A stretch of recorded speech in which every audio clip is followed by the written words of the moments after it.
Coming up in a newscast tonight. Officials from Pyongyang and Washington continue to hash out details for the upcoming historic event involving their leaders. Meanwhile, there are reports a follow-up summit could be held in Florida. Seoul finally gets a nod to be a part of the Organization for Cooperation Between Railways. This comes as North Korea gives the green light after blocking the South's membership since 2015. Hundreds of cars from various companies from around the world are on display at the nation's southern port city. This year's Busan Motor Show is said to be the biggest one up to date, with dozens of new models making their global debut. News Center begins now.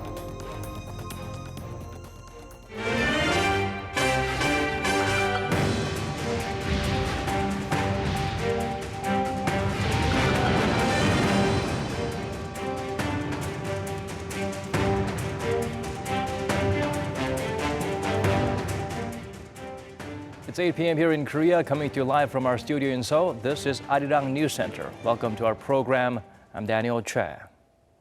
Once again, we start with the latest on the summit of the century. The list of U.S. officials flying with their commander-in-chief in Singapore for that historic event is more or less complete. And even before the maiden Pyongyang-Washington summit took place, already there are reports of preparations for a follow-up meeting between the two leaders.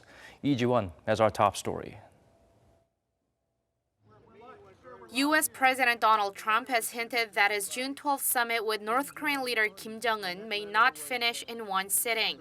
That sentiment seems to be backed up by preparations being made for a second day of talks. CNN reported Thursday, citing two sources familiar with the matter, that U.S. officials have laid the groundwork for a second day of meetings if the two leaders decide to continue their talks. The news network added that a White House spokesman declined to comment on the matter. There's also been reports on the possibility of a second summit. Citing a U.S. official, Bloomberg reports that Trump is toying with the idea of offering Kim a follow-up summit at his Mar-a-Lago resort in Palm Beach, Florida. It's said the second summit could even happen in the fall, depending on how the two leaders hit it off at their meeting in Singapore. President Trump had invited other global counterparts to his Mar-a-Lago resort, including Chinese President Xi Jinping and Japanese Prime Minister Shinzo Abe, for a retreat-like summit. Meanwhile, Bloomberg also reported on the list of U.S. officials who will be joining President Trump on Air Force One to Singapore.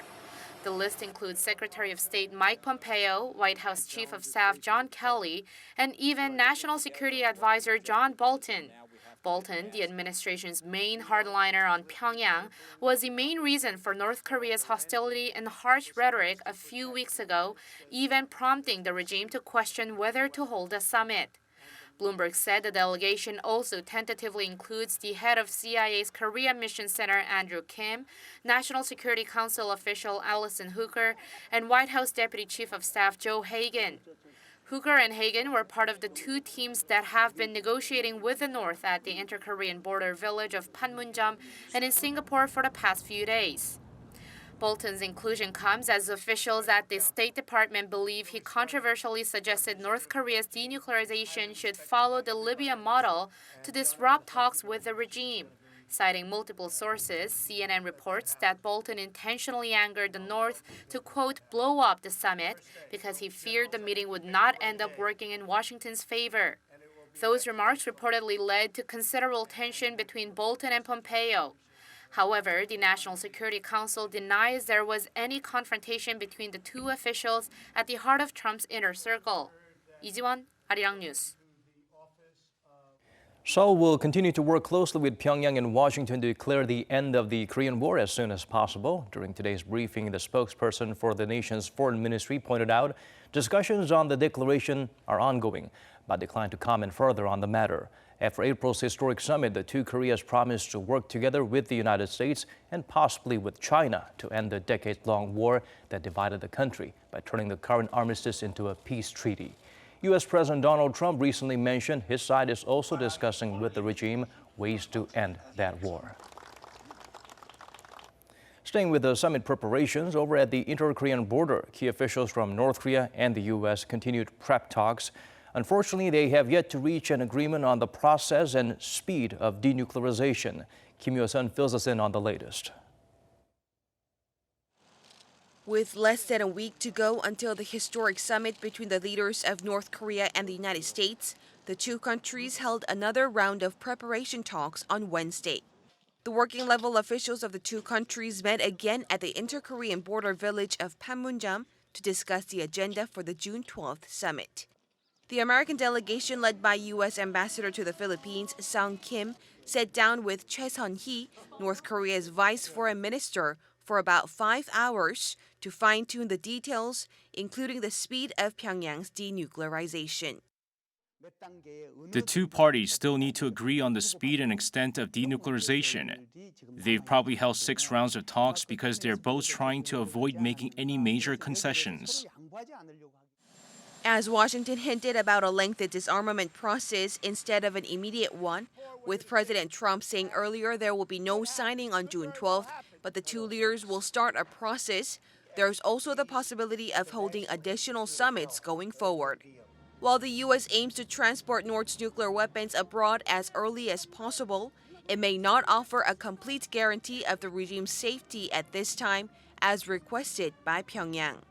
Meanwhile, Kim Chang-sun, the de facto chief of staff to North Korean leader Kim Jong-un, arrived in Beijing on Wednesday following his meetings with the U.S. delegation in Singapore to discuss logistics ahead of the summit.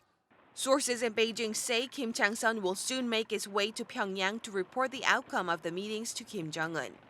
Seeing that Kim Chang-sun left Singapore following a series of talks with White House Deputy Chief of Staff Joe Hagan, sources also say general preparations for the summit may have come to an end. Kim Yo-sun, Arirang News.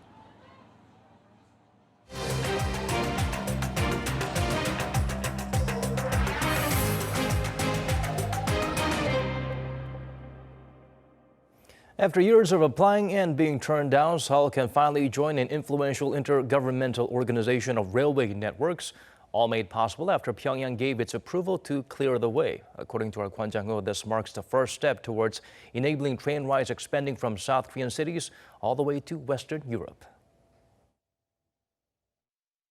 The Organization for Cooperation Between Railways approved South Korea's application for membership on Thursday.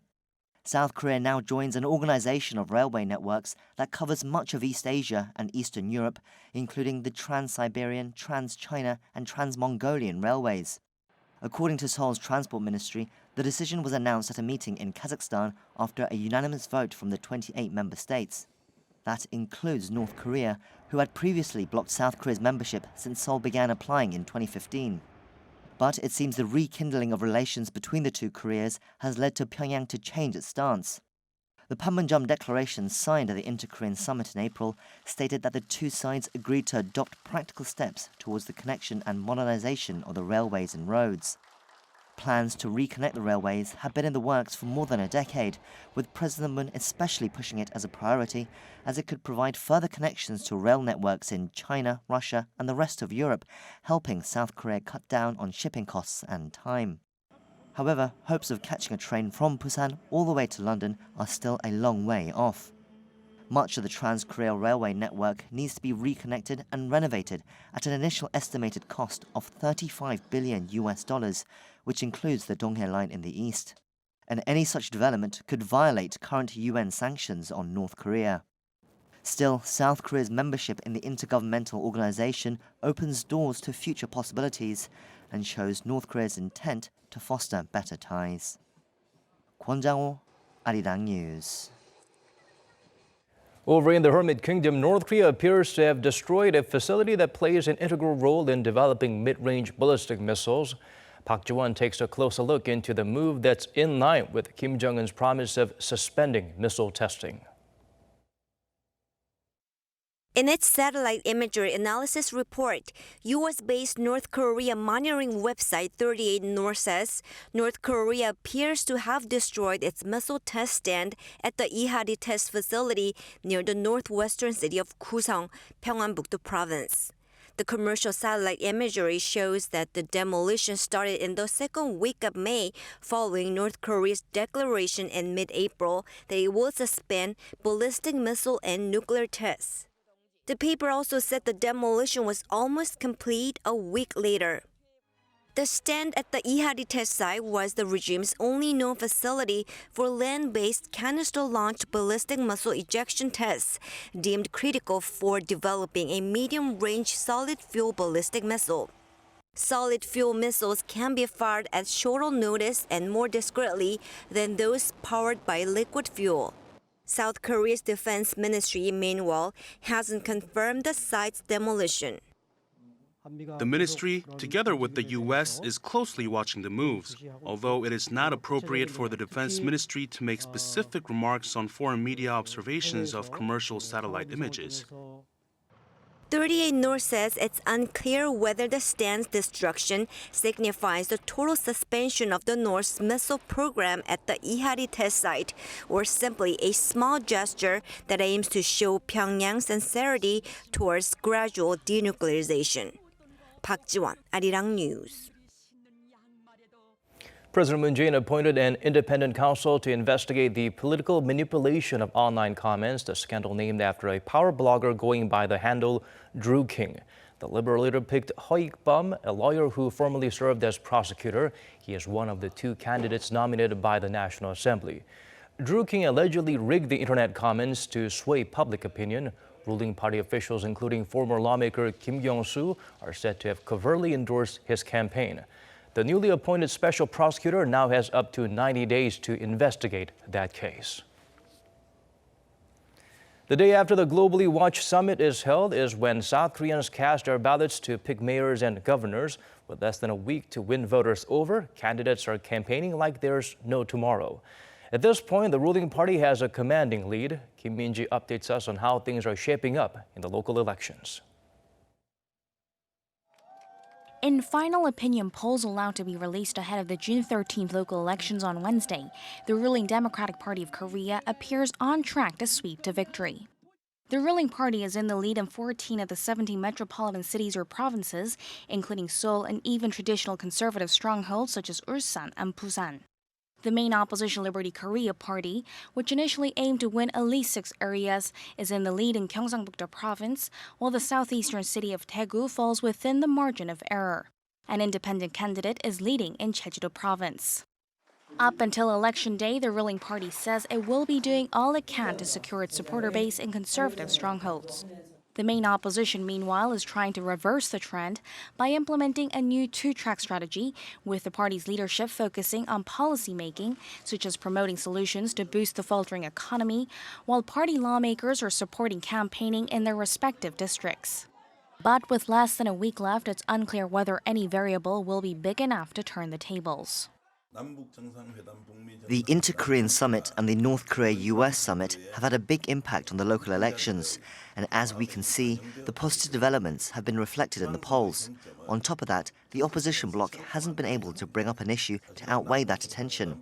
What's different in this election is that voters want to show their support for the government rather than necessarily choosing the best candidate. Initially, it was believed an opinion-rigging scandal involving a ruling party member and the struggling economy could erode the popularity of the ruling party. And now, with prospects gone for a possible merging of candidates, the remaining variables are voter turnout and swing voters. A glint of hope for the main opposition is the bloc of voters referred to as shy conservatives, those that don't tell pollsters that they support the main opposition Liberty Korea party. There are bound to be people like this, as we saw in the presidential election last year, but the problem for the main opposition party is that it's positioned itself badly.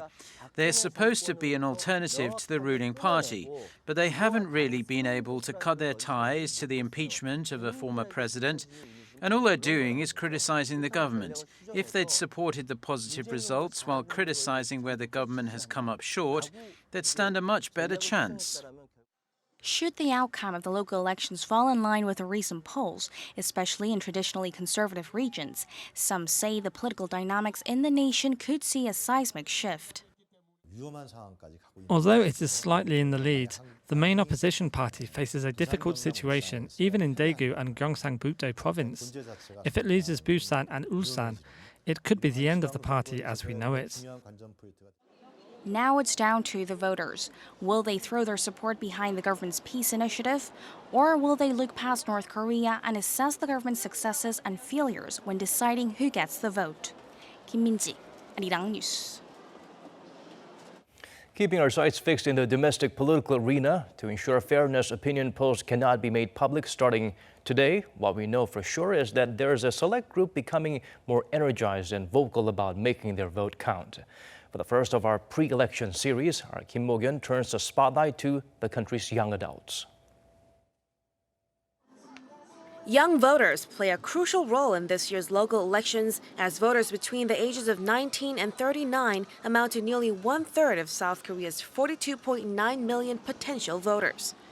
According to a recent survey by the National Election Commission on some 1,500 eligible voters aged 19 and above, 70.9% said that they will definitely cast their ballots in this year's local elections, a clear increase from the 55.8% tallied in the 2014 local elections. The number of likely voters in their 20s and 30s also rose dramatically by around 10% and 30% respectively compared to 4 years ago. When it comes to campaign pledges, many of these young voters said that they are looking for realistic promises on issues such as employment and inequality. I think that in the local elections, we should focus on local issues. I'm going to choose a candidate who's sincerely interested in solving the problems facing local communities. I'm still a student, so I'm interested in what the candidates want to do about employment. I'm looking for someone with feasible solutions to that issue. I'm looking for candidates who share my thoughts, especially when it comes to employment, real estate, and public benefits. Rival parties have been working to win the hearts of these people in their 20s and 30s, proposing campaign pledges that they hope will attract voters in this age bracket. The three biggest parties in Korea, the Democratic Party of Korea, Liberty Korea Party, and the Bareunmirae Party, put young people's livelihoods as one of their top priorities, laying out supplementary policies that can help people struggling with employment and housing problems. With the 2018 local elections just around the corner, young South Koreans are hoping that the elections could help them get a step closer to a society that they dream of living in. I hope to live in a society where there's firm trust in the leadership. I hope we elect leaders who keep their campaign pledges. I'm expecting our new leaders to bring about real social change. I'm looking forward to a society free of discrimination, where the voices of minorities can be heard. I want to live in a country that protects public health. I hope we can live our daily life not worrying about the health risks of fine dust pollution. Kim Mo-gyun, Arirang News. The nation's economy is gradually improving despite the slowdown in consumer spending. According to the Korea Development Institute, strong exports are driving the trend, offsetting sluggish consumption and investment. The latest estimate released today shows sales in lodging and food service sectors in April declined 1.8% on year. In contrast, semiconductor, petroleum, and petrochemical exports all posted strong growth in May. Compared to the same period last year, exports of semiconductors soared 44.5%, petroleum by 37.6%, and petrochemical by 26.8%.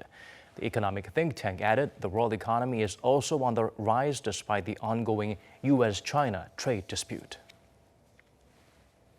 Turning to the ongoing efforts to tackle income disparity in the nation, the government sees the fall in average income for the low-income households and worsening income inequality as an important issue.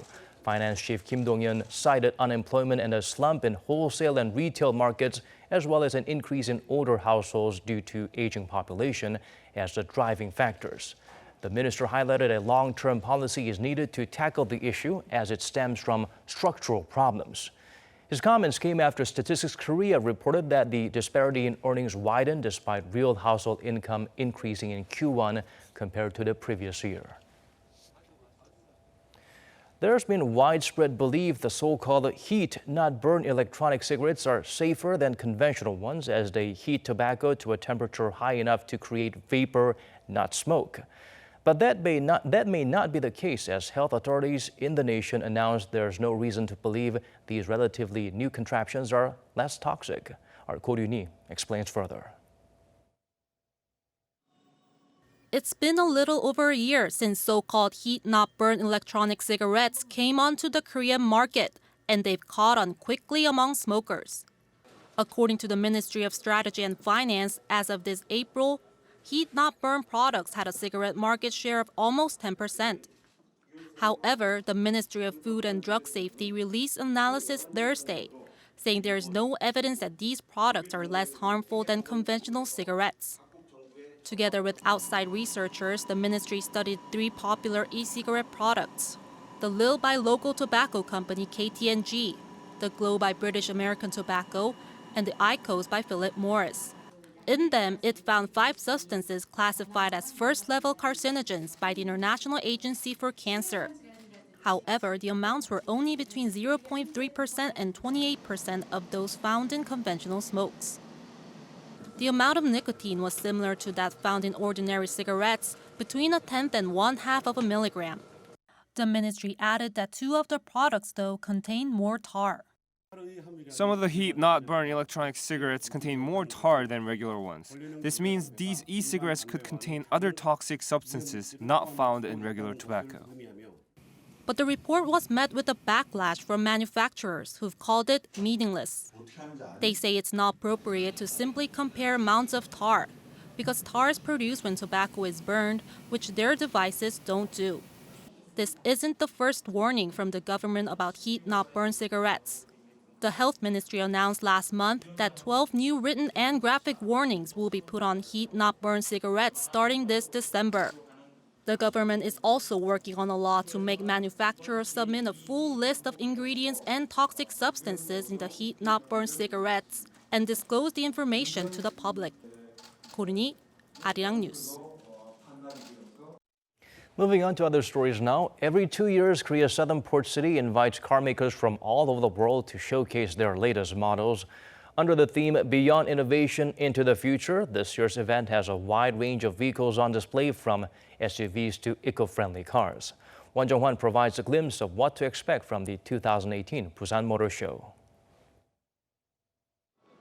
The Busan International Motor Show opened to reporters on Thursday ahead of a 10-day run at the Bexco Convention Center. It will be showcasing more than 200 automobiles not only from Korea, but from around the world. More than 180 companies from 9 different countries are taking part this year, making it the motor show's biggest edition since its start in 2001. 36 cars will be making either their global, Asian, or Korean debuts. The 2 global premieres are from Hyundai Motor and Mercedes-Benz. Hyundai unveiled a new concept model SUV, the HDZ2 Grandmaster, which the company says is a step forward in its design philosophy. It's a follow-up to a sedan concept car that debuted at the Geneva Motor Show earlier this year, and the company says it shows Hyundai's future DNA, elements of which will be applied to Hyundai's forthcoming sedan and SUV models. Mercedes-Benz, meanwhile, under the theme of the future begins in the past, unveiled a new hybrid version of the E300. The CEO of the company's Korea branch said it's a step forward technologically for electric cars. I would say it's a wonderful bestseller, E-Class, and at the same time, it's a plug-in hybrid. And it has all the new technologies, which means it can drive up to 50 kilometers per hour of pure electric drive. He explained that the global market for hybrids is growing fast, but it still faces long-standing challenges. I think that 2 issues which are very important. One is creating awareness for the benefits of plug-in hybrids, and at the same time is creating the necessary infrastructure, charging stations, in order to convince customers to move on faster into the electric drive vehicles. In fact, this year's motor show in Busan does reflect growing interest in eco-friendly electric and hydrogen vehicles. 2 years ago, there were fewer than 20 such cars at the Busan Motor Show, compared to 44 this year. As well as seeing the latest trend in the automobile industry, people can test drive vehicles and also take part in the radio control car race. The show runs until June 17th. 원정환, 아리랑 뉴스, 부산.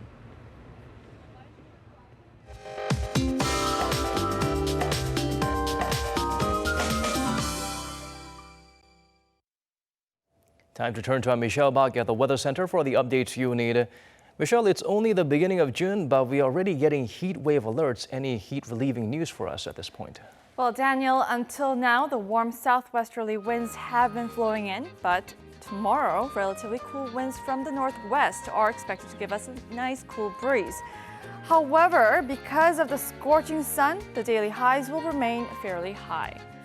As for the heat wave advisories, Gyeongsang provinces will continue to be under an alert tomorrow, so apply sunblock, drink lots of water, and don't stand outside for too long.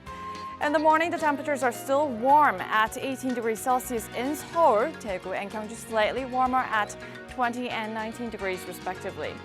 During the peak hours, Seoul temperature will rise up to 27 degrees, Gwangju 30, Busan 25 degrees, and the dust levels are expected to be high tomorrow nationwide, so make sure to check up on the readings before stepping outside.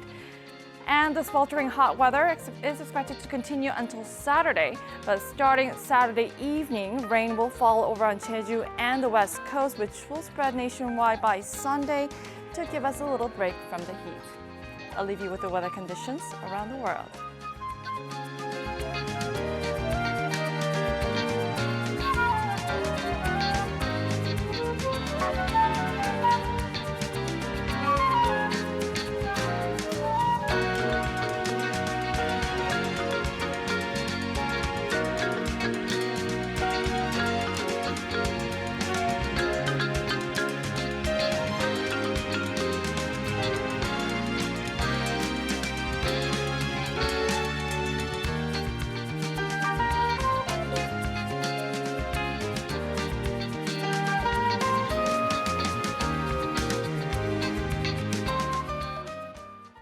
That's all we have for you on tonight's edition of Arirang News Center. Wherever you may be tuning in from, thank you for watching.